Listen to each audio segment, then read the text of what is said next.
Hi, I'm Karen Gould from K3 Consulting, and today I'm going to be talking about change fatigue and change resistance. Change fatigue is a general sense of apathy and resignation towards change. So we hear organisations say things like, there's just so much going on, we couldn't possibly do more.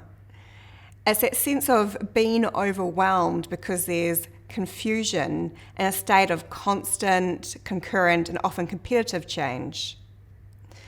So organisations, to be successful, have to take change fatigue into genuine consideration about the impacts that's going to have to overall success of the change.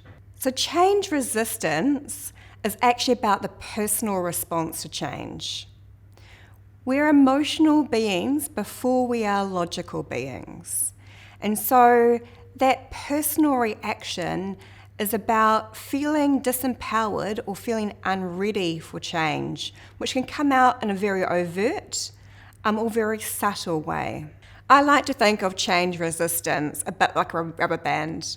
So with a rubber band, you can stretch it and you can flex it, but it has a limit. It has a maximum stretch point to where it snaps. So what we're trying to develop in change resistance is the ability for people to flex and to stretch, to be okay in that uncomfortable environment, but not so much that they reach their limit or break. That they're able to balance the ability to step outside their comfort zone with the ability to rejuvenate and relax and to restore the qualities that enable them to be successful. As humans, we inherently look for stability and a sense of self-control.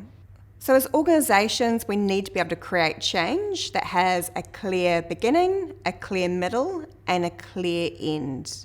Removing ambiguity and giving people a clear sense of what the change is.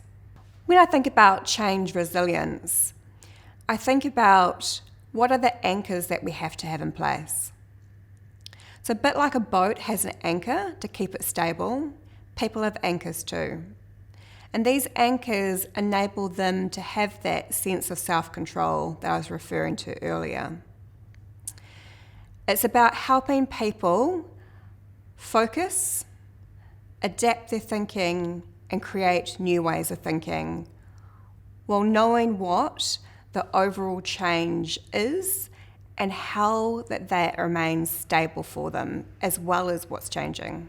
So I have 4 tips for you. The first one is actually from a book called Switch, How to Change When Change is Hard. And it talks about bright spots. It says, find what's working and clone it. So don't always focus on just what's not happening or what's not working, but where are things working really well? And how can you do more of that?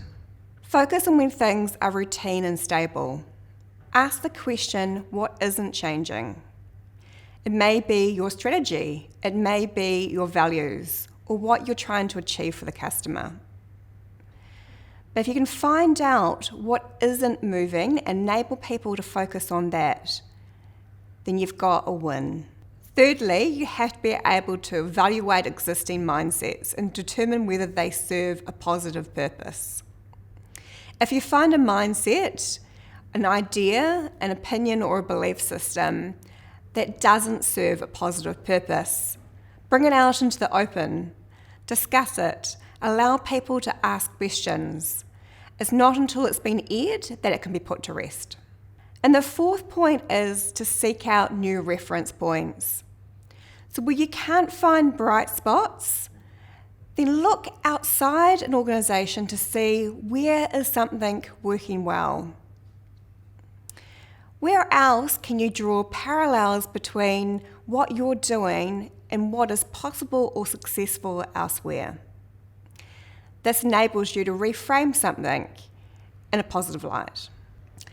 So if you're experiencing change fatigue or change resistance in your organisation or team, then come and ask the K3 Consulting team for help and support.